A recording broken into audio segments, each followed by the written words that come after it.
Do lawyers use hornbooks?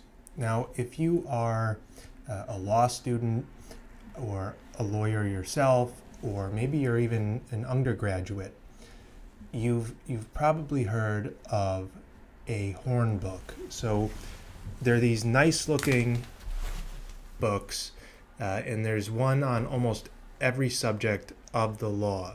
So this is Lefebvre on criminal law. Another famous one is McCormick on evidence. And like I said, you'll see these books on your professor's shelves. If you go to a law firm and they have a nice bookcase, they'll be there as well. But do lawyers actually use them? In most cases, we don't. They're nice to have. They're interesting. And if you're going to commit yourself to a certain field or area of practice, you should buy the hornbook in that area and at least have some familiarity with it.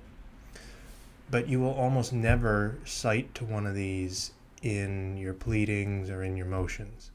You will, however, when you read appellate decisions, see the court as almost a last resort. When they have to, they will cite to a hornbook. So in that instance, it might be useful for you to have the hornbook to look at, the rest of the section that the court cited to. But lawyers in practice almost never cite to a hornbook. I've never done it, though I have. Like I said, I've tried to make myself familiar with what they say, but you will be much more likely to use a book similar to these here, a very state-specific book, like the Handbook of Massachusetts Evidence, which is all state-specific. Similar books like this, Arrest, Search, and Seizure, which is a citer. So that means you go through and it'll cite to all the cases in the state that pertain to the subject you're researching. Or an excellent series, MCLE, the Continuing Legal Education. They make these books for every topic imaginable, along with templates for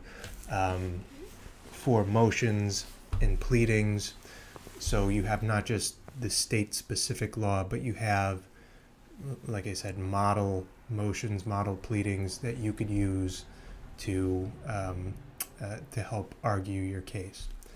If you have any questions about legal research, or if you have your own thoughts, please leave them below.